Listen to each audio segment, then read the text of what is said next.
So that is a lot of my serendipity of where science and dance came together.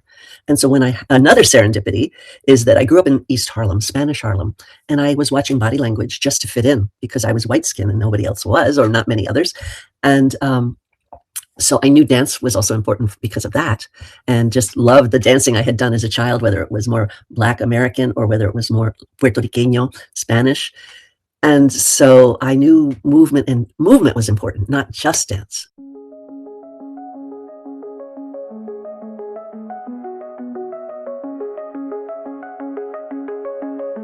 Hi everyone. Today I bring before you Dr. Martha Eddy. She is a personality who has figured out herself at a very young age and decided to walk what her heart told every time. She chose college not because it was mandatory, but because she wanted to do something with the course that was offered at the college level. She pursued her bachelor's in dancing education, but she led herself towards biobehavioral sciences, where she figured out a connection between dance, education, human anatomy, and physiology. She is a researcher. She is a founder and director for Center for Life Dance Movement and Life Research. Plus, she holds a lot of speaker recognitions from all international platforms and national platforms as well. Also, she is adjunct faculty at lot of professional and high elated US universities. One of them is Columbia University. So, she preaches what she teaches and she teaches what she preaches. Was it her atmosphere? Was it her heart? Or was it the outer environment that guided her towards the next step of her journey? Let's hear her now. Hi everyone, I hope you're doing wonderfully well. Today we have a very special guest, and I have a privilege to record this podcast with Dr. Martha Eddy, who is actually a blessed individual to have her uniqueness used to heal patients with her unique talents, and she has created a dynamic movement of somatic around the world. So let's dive in to start with her journey and get to know her. And I'm sure today we'll learn something very new because it has been exposed to me, and I was like, wow, this also exists. So it would be a definitely a learning factor for you. And let's dive in now. So, Dr. Martha, thank you so much for joining. Thank you so much for taking time for us and help us educate. So, tell me about how did your passion, which was dancing in the childhood, turned into education and then touching individual lives to help them transform in their lives. So, right now, you're actually using dance to healing people to fight off cancer in their bodies, which generally doesn't have any cure around some of type of cancers. So, but you are trying to heal people and they have healed. So, tell us about this transformative journey of yours. Thank you so much. The first word that comes up is actually from one of my influencers, but also there are other equal terms that I'll share that came from my parents. The word is serendipity. Elaine Summers, who is one of the founders of the field of somatic movement, and would talk about, oh, I'm so glad you experienced that serendipity. My life was full of serendipity. And I loved it because I had grown up with the terms divine synchronicity and divine providence. And so I have to say that most things that go very smoothly for me are things that just evolved. It doesn't mean that there wasn't a little bit of disturbance or struggle, but it wasn't that I had an idea and I pursued it. Most things in my life have come as either very direct from another person or more indirect by circumstances invitations. I have received many, many wonderful invitations. But in terms of dance, it was a moment where I did assert myself. The invitation was simply that we were picking up my sister at dance classes. And I turned to my mother and I said, I want to do this. I'm younger by 5 years. And my mother listened. I don't remember it. She tells me this story. She said, your sister wasn't really particularly interested in the dancing, but you were. So let's do this. So we switched roles for a while. And then I will skip ahead to the period in New York City when you are going to high school. And I had a choice of some paid for private schools as well as some public high schools, which are free from the city. And I had applied to the performing arts school, but also to the sciences schools because they were known for very good education. And I got into everything and I had to make a decision. And the decision was that I could continue to dance outside of school. I could perform, I could do lots of things, but I wouldn't necessarily get the good science, especially education, at the Performing Arts High School. So I chose the science school, Stuyvesant High School. And then I was so frustrated with learning by memorization, because in science high school, I was able to memorize a formula, apply it, use it, and then basically forget it. Like I didn't feel embodied. Whereas with the dance, if I learned something and I danced it, I never would forget it. And I'm known to this day, one of my dance programs, BOMIDA, Body Mind Dancing, is a foundational dance sequence is called the fluid phrase.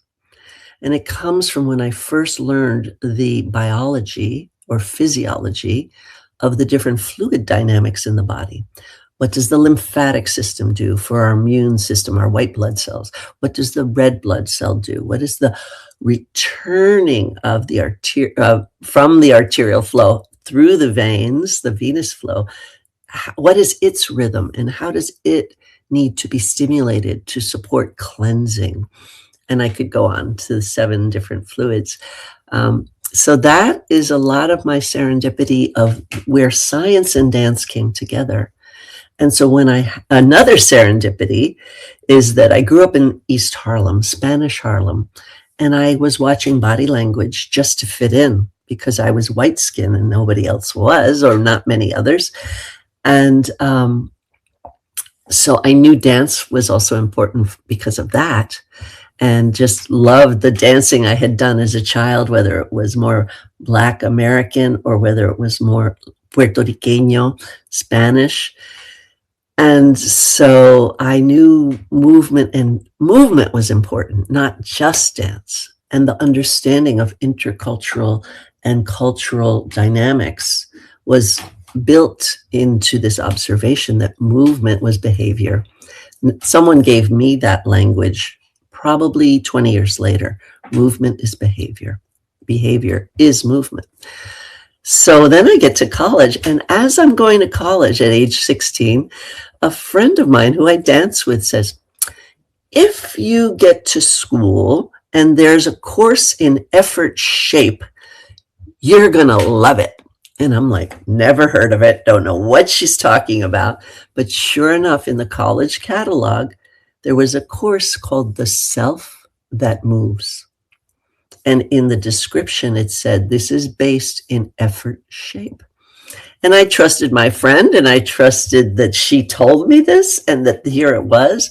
And I took this course. And that, before it was using the term somatic, so was my first experience in studying somatics.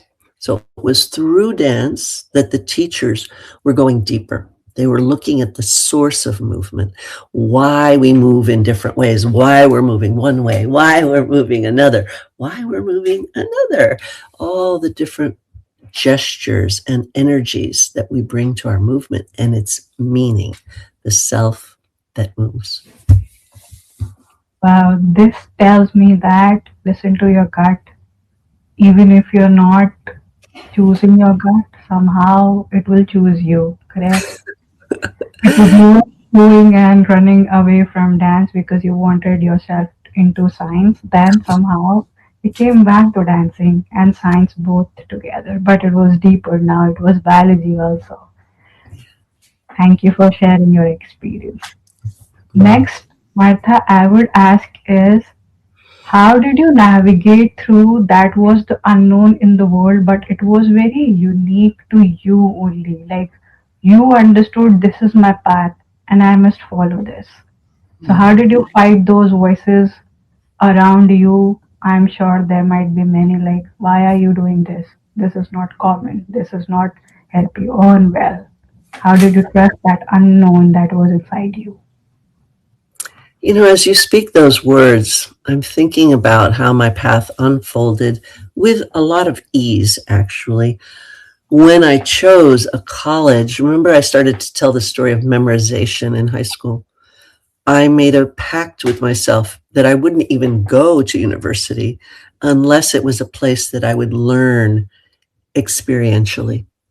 So I had to find a school where they allowed us to do things. And it turns out, in retrospect, and I was just speaking with my professor of 50 years ago the other day and saying the school that I went to, it's called Hamshire College, taught me to be an entrepreneur. I had no idea that I was going to be an entrepreneur. On the other hand, neither of my parents had professions that really were the income generation. They both chose to become what sometimes are referred to people of the cloth. They became religious leaders, but their work was community organizing and anti-poverty work. So I had modeled for me how to organize people, how to bring them together for meetings, how to get them connected, how to have discussions, how to decide, make a decision as a community what we want. Was it a tall building, a short building? Can we get the city to pay for this? What government officials have to be involved? We had the mayor in our apartment in this tiny little, one bathroom, 2 bedroom, 5 of us living apartment. So what I'm trying to share is that, again, I was exposed to people who weren't really looking to earn a living. They really took the vow of poverty themselves. And so that was a little confusing. But I knew that service was a very satisfying part of life. To give can be very satisfying. To share whatever resources we do have with others. And yet, this college I went to also taught us that we had to create our own projects and fulfill them in order to graduate. It wasn't just take a course, do what the teacher says, and spit it out and, get an A. I was good at that. I already did that at Stuyvesant High School. But I wanted to learn things that I would remember. And movement was my way. I'm a kinesthetic learner, and I later started the Center for Kinesthetic Education. I wanted to support my learning so that it was had depth. And that school allowed me that. And again, it was not like I went to learn to be an entrepreneur, but I realize now that the service work I do with using movement to help people and in their health in particular, but also in their psyche and in their emotions and in their sense of power or lack of sense of power. And so what helped me to really form a business, if you will, the first thing being a private practice, helping people one-on-one, was this college experience that, you just create a project and you do it. So I'll stop there, but I hope that began to answer the question. It answered the question, and I see your life from a very different perspective that some people do really have to make other people sometimes wait to get the answers to them so that they understand that the person has chosen the right thing to do, because not everybody has that natural thing and natural people coming to them and the clarity coming to them. So there are some situations that the people go through, they learn from that, and then they choose what they really want. So when I see your journey, as you said, it was natural to me. So I'm thinking maybe it was your strong connection to your own self that you had from the beginning of your childhood. At childhood, you were always practicing that, and somehow that always navigated to those natural places where you were not disengaged or deterred from your path. You were always on your path, but it was very strict. And this, Doesn't I feel see, straight, but I think you're right. this, I see it as a gift to your life, where you don't have to like struggle to understand like why I'm having very much of irritation or why I'm losing peace or why I'm losing interest in the life. But you were there and you were following that natural gifted instinct. Like first you said you were clear that you go to the college because you want the growth in your college. If something gives you that growth that you want, then I will go to college. But it is not a natural instinct to everybody. They go to the college because they have to go to the college. So you were clear of what you want. Mhm. So that made you who you are, and that's terrific. Thank you Mm. for that. You're right, reminding me of a funny story, which is in sixth grade. I'm trying to think about where my leadership skills came forward because I was the smallest child in the class and often kind of shy. But if I get angry, I get motivated. So, as much as I love peace, I understand anger and I understand injustice. And of course, that was growing up in a neighborhood that was very poor, where many people felt humiliated often during their lives and during their days. And I do want to say one other thing before I go to the story in sixth grade, which was to echo what you're saying. I felt on some level, I think, empowered. Maybe it's related. It is related by my parents when they would say, everybody has their own gifts. Everybody needs to find their belief system themselves. They did not impose their religion on us. They said, you have to come with us because that's where we're going, but you do not have to believe it. You have to find that for yourself. So I think ultimately that is probably the most empowering thing to say, especially when they were so deeply committed to their own belief system, to say you have to find your own. And when you find it, that is your gift, and follow your gifts. We all have gifts. They also would say that. So that helped me. So I'm thinking, okay, I'm pretty little and I'm not necessarily quiet, but I'm not like the funny one or the one that everybody's like always listening to. I'm just sort of on the sidelines, but present. I had a lot of friends. And but in sixth grade, I got so angry that the boys had to wear ties to class that I organized all the girls to wear ties to class. So, I mean, I didn't like the girls' dress code either, but we had just shifted from being able to wear only skirts to wearing pants. So I think I felt like, we got liberated. Why didn't they? And so all the girls wore ties, and it really made the teacher angry. This was not required by the school. It was just his rule. So maybe that's why it didn't happen until sixth grade, because in his class, he wanted all the boys to wear ties every day. And he had a reason. He wanted them to feel like their own pride and respect and the like. But really, he did not like that I made all the girls wear ties, and they all did. And we all came in with ties one day. Yeah. I believe that was a part of your life showing that you are a rebel to go and trust your instincts. If you don't, then you will be in pain. So that pain was brought in the form of anger out and slashed to have the ties for everybody. No, that is how our life works. That's the hidden. hidden message and the secret. Thank you for sharing that. Okay. So the next, I have that 1 minute segment for you. So here I'll give you your jargons that you actually created yourself to help our audiences understand the deeper meaning it carries for you and why did you do that. So the first word to explain in 1 minute is self-awareness. How did it came to you? Hmm. So the term self-awareness, I just looked up the other day. Do other animals have self-awareness? And so I think the self that moves probably was the first place because we were listening to the body. And self, we are embodied, in my belief system, spirit or soul. We're on this planet in order to express through our bodies. And whatever we learn happens through our bodies.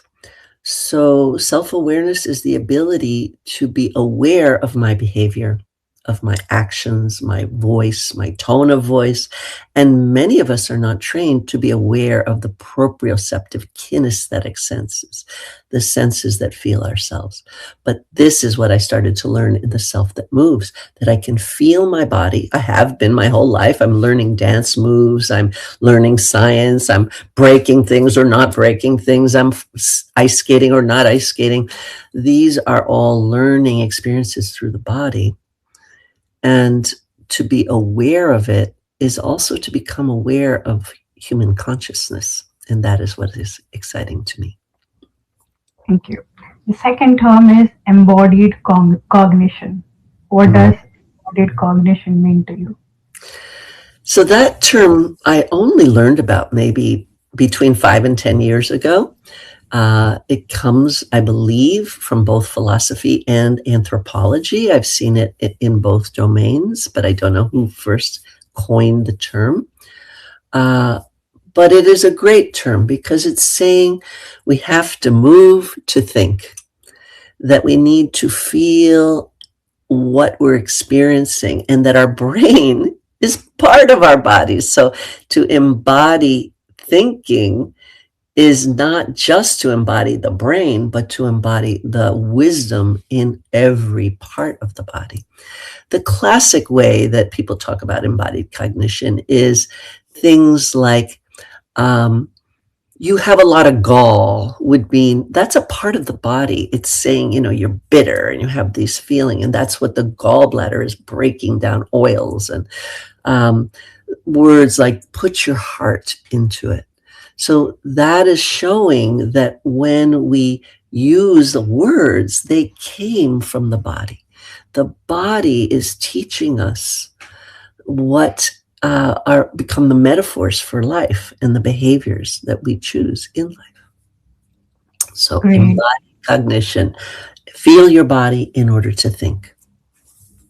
Thank you. The next one is what is ecosomatics? So that is a word I did coin, but it turns out someone else coined it at the same time. One woman, my dear friend Dr. Sylvie Fortin in Canada, Montreal, was working with dancers, and she felt that the human relational component of our somatic work, and I'd like to define soma. Soma is the living body. That's a Greek word. So it means the body that does have self-awareness enough to be self-regulating and, if needed, self-healing. So when something happens in the body, it's naturally trying to keep us alive.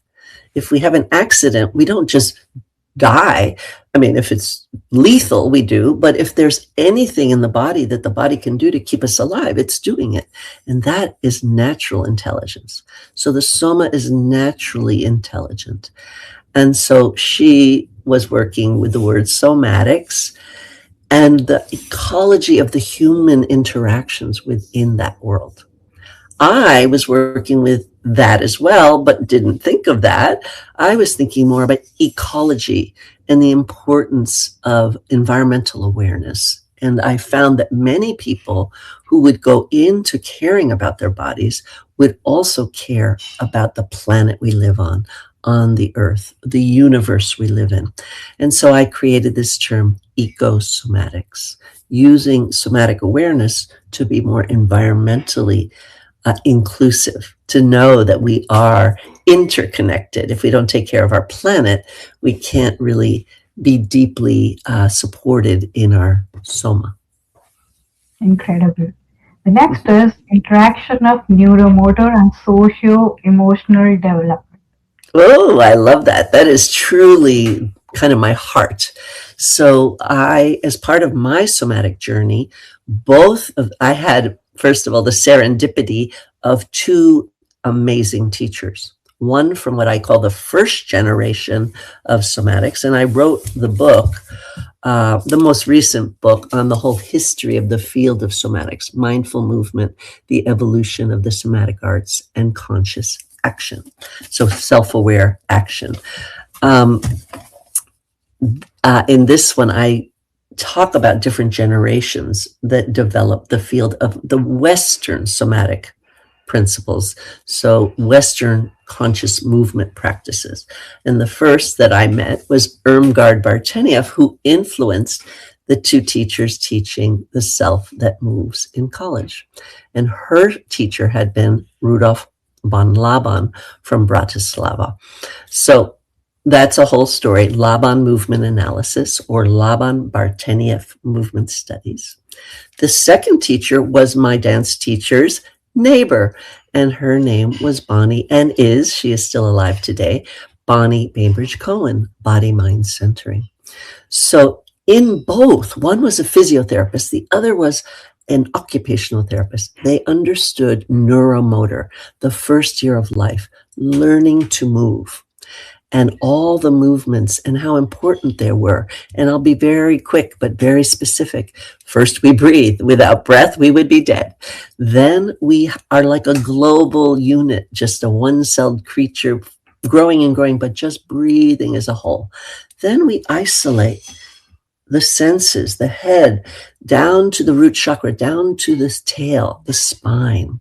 Then we start to be bilateral. The first movements of lifting our head, of pushing backwards, of pushing forward, come from both arms together. You don't see a baby just pushing with one arm. You have to use both. And then you use one. And that we call ipsilateral, unilateral, homolateral.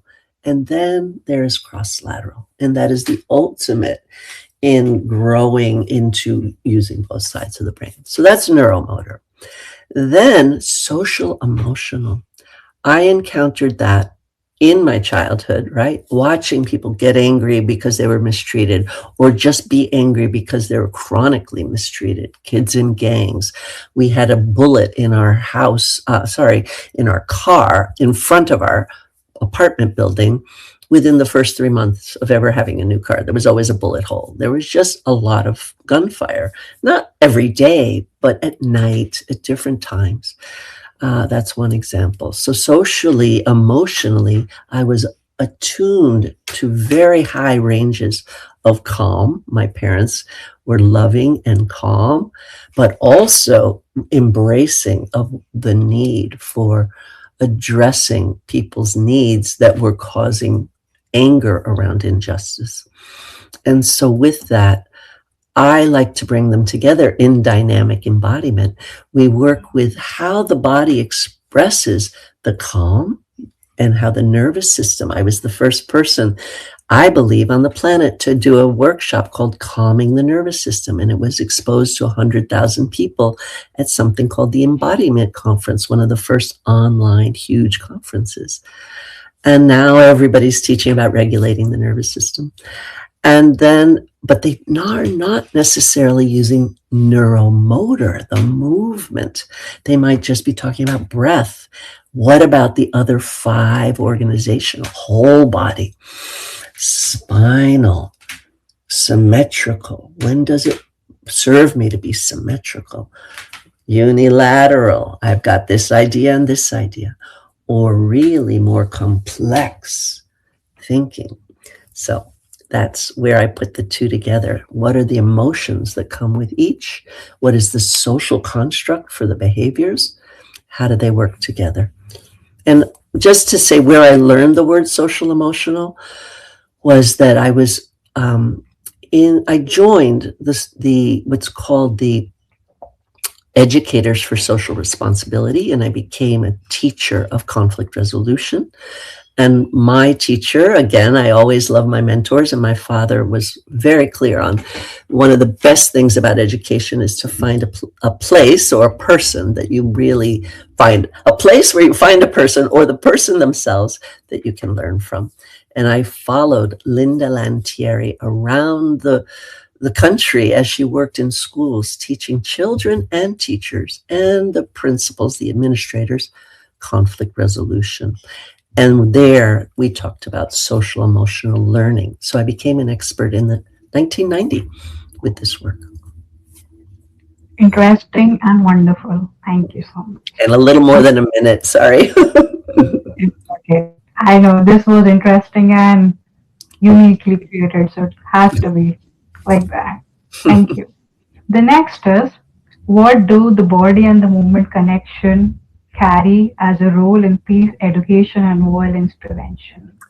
So there we are. I knew that it feeds right in. So there you have heard from me speaking about the body is where we feel our emotions and how we express them, whether it's the vocalization, whether we're, again, very sweet, or whether we're being very intense and that we have a point to make. So these kinds of variations can be in the voice, and voice is movement. We can't make a sound without changing our lips, our larynx, our pharynx, our larynx, the different parts of our body, and how we breathe from the base of really from our feet, but from the base of our torso, our pelvic floor, how we fill our bodies with breath is something that both of my teachers, Irmgard Bartenieff, were teaching in the 1960s, long before you could even find, for instance, the pelvic floor in an anatomy book. There were some that had it, but very few. So this is the emotional life. Violence was something I grew up around. So for me, when I found Linda Lantieri teaching conflict resolution, I was very excited. It was like, yes. And in the schools, we mostly talked and listened and sat in our chairs as we were negotiating and learning to first, for instance, we call it CAPS. So you cool down if you're angry. Two people will cool down, and then they will tell their story. What is it that is their experience? I'm forgetting the word for it, but agree to disagree in a way, and just agree to solve the problem. So you each get to talk, and it's called active listening. You do not interrupt. And then you move into P, points of view. So now it's a chance to say why you feel the way you feel and why you feel you're right. Because often there's this feeling of your belief or your philosophy behind your behavior, your choice is right. So each person gets to say that. And then the S is solving the problem. What have we learned from each other? Is there a meeting point? And sometimes the solving is the agreeing to disagree. Sometimes the agreeing to disagree actually doesn't even allow you to come together. People don't want to talk, and that's a problem. There's no meeting point. And all of these are different phases of conflict resolution. And that's at a very childlike level, right? But we can then move into negotiations, mediations, arbitrations, all the other deeper structures for solving problems, hopefully nonviolently. And again, I grew up in a household where I think where I first heard the word Mahatma Gandhi, the name of this amazing human, was when my father said, when Gandhi died, I knew there would be another leader. I just didn't know who. And then around 1950s, middle 50s, probably 1954, 55, he said, I'm feeling like it might be someone here in America. He had this knowing. And then he heard about Reverend Dr. Martin Luther King. And he had a knowing in himself that this was our next leader of peace. So I was around people that cared about peace, My father would tell a story as a child that there was some pact after World War I that said the world would no longer allow for wars, and he leapt for joy. He saw it on the newspaper headlines, and he thought, there's going to be peace now forever. Obviously, that is not the case. There is so much need, both at the very intimate level of the family and abuse that can happen there, as well as all the way out to interplanetary violence. Who knows what we're doing to the cosmos with what we're working with, just with satellites? Maybe nothing, and that would be great, but I don't know. So my work has been embodied peace. How do we bring the body into this? So I call my courses things like moving through violence to peace, moving for peace, moving towards peace. I also have a course called Conflict Resolution and Violence Prevention through Movement and Dance. So those are many of the ways that I've begun to bring peace and embodiment together. And again, this was my doctoral dissertation. So I studied great teachers in I would say mostly what we would say for students age 12 to 18, but some of them might have been 19 or 20, how to teach them to be leaders. And the teachers I picked were using embodiment. They were using movement. They were using body awareness. And they were in the fields of physical education, and in particular, coaching education. So remember, I just said my father leapt for joy. Yesterday or the day before, I saw a big, what's called, I don't even know what they call it, but it's electronic poster board on the streets of Manhattan. And it was talking about the U.S. Sports Institute, I think, something like this. And it's all about helping people be kind to each other in sports. So important. But this teacher was teaching kids, and he taught many other educators because he was a professor in a university teaching physical education. He taught how to teach the children to coach each other by taking responsibility, and wrote the book on personal and social responsibility. Don Hellison. I'm just going to name two others. Dance education for sure. Physical theater, people doing theatrical work. So there was also speaking. Somatic educators, I had one of those, and martial artists. And I, of course, when I would go into schools with my anti-bullying programs and share different things, they would go, martial artists? Won't that just make the kids more angry? I'm like, no, the first law of martial arts is to avoid the problem. So there you are.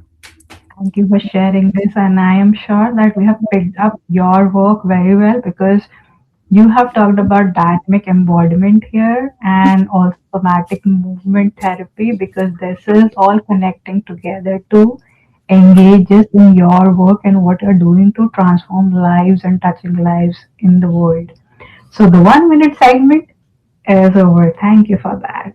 Now, coming back to your general question, you have developed knowledge about neurodevelopmental pathways for balancing the glands and chakras that is guiding us through the sun salutation. And this has helped to heal people for having who actually have thyroid, adrenal, or reproductive glandular imbalance. So, how do these pieces fit in together and how do you teach them? Thank you. I'll just show the book. I co-authored it with Shakti Smith, and she is a student, a graduate of dynamic embodiment, but already a yoga therapist, as well as having gone on to become a licensed social worker. And so we really wanted to have all the colors of the chakras. The neuroendocrine work is part of body-mind centering. And my program, Dynamic Embodiment, is a combination of Laban Bartenieff movement studies with body-mind centering. The Laban work is a framework for understanding movement. It is a language for describing movement and feeling it. The Bartenieff work is also from this physical therapist exercises that help us connect to our core, to our breath, to our weight shifts, to our connectivity through the body and outside of the body. Body-mind centering is about embodiment. It is about embodying the different body systems, the muscles, the glands, the organs, and each has its own kind of personality, a part of our mind, our expression, as well as this, both the Bartenieff and the body-mind centering have this neurodevelopmental component. So I took many of the principles from the organ work, which is this idea that if you take out the slack, you have more spaciousness but volume in your body.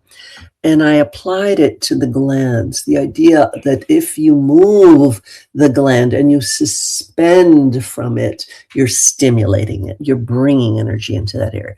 If you just hang, you're kind of squishing, it is a word we use, just kind of getting small, condensing, and being, I'm going to say, lazy, which, sometimes we need to be lazy and just relax.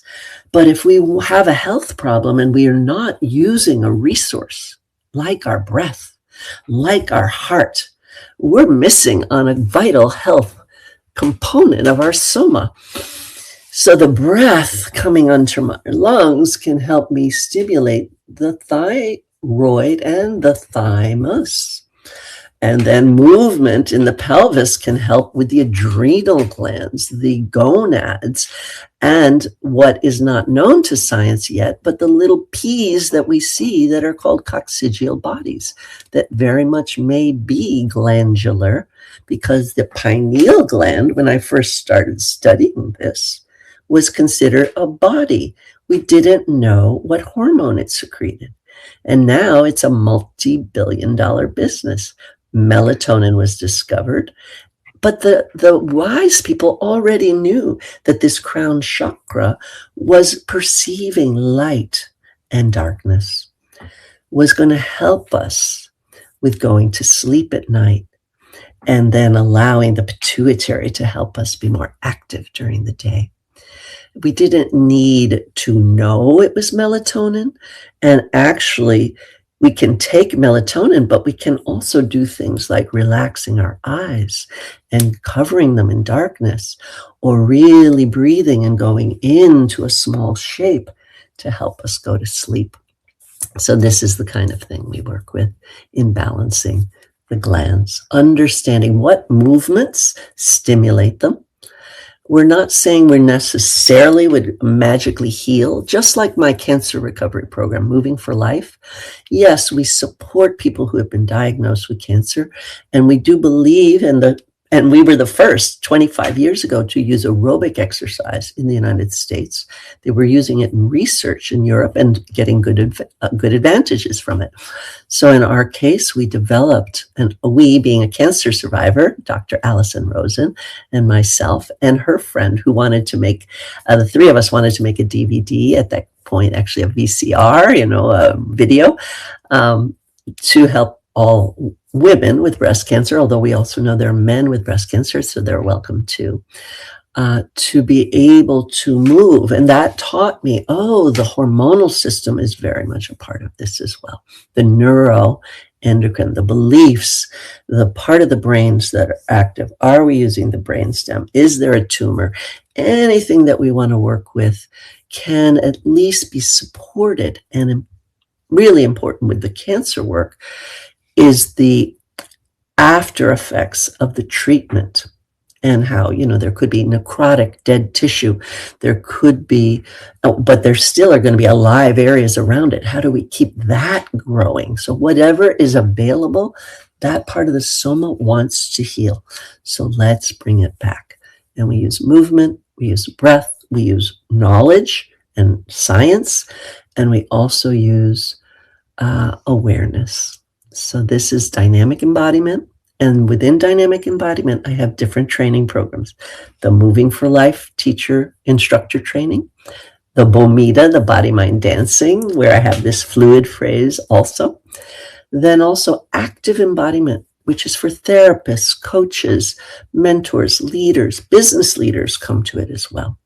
And then finally, any of those people, if they want to, or they can come from other places, can become dynamic embodiment, somatic movement therapists, dynamic embodiment practitioners that are either educators or therapists. So that's Wonderful. Thank you for sharing that. Now, shifting gears and looking at the time we hold together right now, I want to understand you have gone through experiences where you have understood, yes, I knew something before science could prove or come up with that. And I've seen you explaining like examples of melatonin right now, the pineal gland, and all the other organs. So you have kind of come from a framework and the phase of life where we must also understand that yes, science is there, but there are certain things that we as a human already have discovered, and from our own life learnings and understanding of our body itself, that yes, this exists. So sometimes not everything has to be proven. Yes, it will come on track with time, but the gut feeling and the understanding that we have gone through our own experiences brings that out itself first. Then science comes. Is that correct? well, I mean, it can go either way. If someone knows the science, my um, guidance is the word that's coming up to them is how do you embody it? How do you make it true in your life? How do you use it for people's life choices and behaviors? But the other thing I get from what you shared, and it makes me want to stand up for a second, is just the idea that we have guts. And that gut feeling that you talked about, this is also often where we make a decision because it feels safe or not safe. Is there butterflies or does it feel fine in here? But then we also have, and that's the enteric nervous system. And then with the glandular work, also, we felt the heart chakra had been talked about for so many years. But what is it? And it turns out that there are two different sets of glandular reactions and actions that only came out in the 1980s. So the pineal was earlier, and then we found out the heart bodies are also heart glands that affect the electrical system, but also the blood pressure systems. So within that, this is another brain. It's a neuroendocrine brain. There's so much knowledge in the heart coming from the brain stem, the vagus nerve. And so then we also have our brain. We have three brains. We have a gut brain for safety. We have a heart brain for desire. We have a brain to help us decide, is this the right place? Is this the right time? Is this sensible? Can we integrate this whole alignment and feel our fullness and strength? Thank you for that wonderful explanation. It felt like, yes, we know everything, and science has brought up to the pace where people who believe in science have believed in what they were not believing, and the people who already knew that kind of were validated. Yes, what we were knowing is right because our gut told us that. So natural processing does work for every human. Correct. So true. The nervous system is so interconnected. And this book is about the neuroendocrine system, our glands also being part of that, our emotional life being part of our wisdom, our gut feeling of, am I safe? Am I angry? What am I feeling? Needs to be integrated and respected. But we can include all the knowledge that has been tested and proven and shown to be true as well. Great. So one of the very last question that I have for you, like every human sees a experience as a building block to the other experience. So specifically, I'll get into the one of the basic experience, and that is about how did the foundation for moving for life, dance, exercise for health, became a foundation for Center for Embodied Learning, because you were the founders and the directors for both of them. So actually, thank you for that. You're basically showing me um, that I need to explain that I have a not-for-profit, which has a board of directors and a staff. And that is what I developed actually with Moving for Life. It was like, okay, I designed this exercise program. It has been involved with research, but now let's have it be, and it was free from the beginning. We were volunteering. So we need the fiscal support. We need donations so that anyone with cancer, and now it's for any older adult with or any person with a chronic disease, we say, we help you get moving when the moving gets tough. So if it's hard to move, this is a gentle place to get your heart rate up. We always say, keep walking. Walking is the best exercise. If you can walk, if you're in a wheelchair, you have to do maybe weight shifts in your chair. And I'm about to teach a Moving for Life class in a chair, so I need to go soon. And I still teach in the program. I still teach the teachers, not alone, but with a faculty. And we also branch out and look at other chronic diseases. How do we help people with diabetes? How do we help people with arthritis? I've been working with people with Parkinson's for many, many decades. So that is Moving for Life. Center for Embodied Learning used to be called the Center for Kinesthetic Education. Let's get more aware. But in New York State, you cannot use the word education if you are not a licensed school, which is a very big deal. And I'm not that big a school. So I changed the name fairly recently. So there's not even a website yet. It's called the Center for Embodied Learning. And now, New York City, I have a business, and it includes all of these online courses in dynamic embodiment. You can take just a class. You can come as a non-mover, if you will, a person that has not really had a lot of movement experience, to my body renewal course, which is an immersion where you might do a little dance if you want to try it with your camera off even and just move any way you want to the prompts that the teachers are giving. Or you might be taking eye relaxation, or you might learn about easing stress that is physical. We call it easing physical stress, and have classes on the head and neck, classes on the arms and hands, classes on the chest and breath and lungs and heart, classes on the pelvis. And so if you've had sacroiliac pain or sciatica, very important to understand. The more science you know, the more anatomy, the more you have access to change, to help your body respond, to understand that the little cues that you're getting are not just random.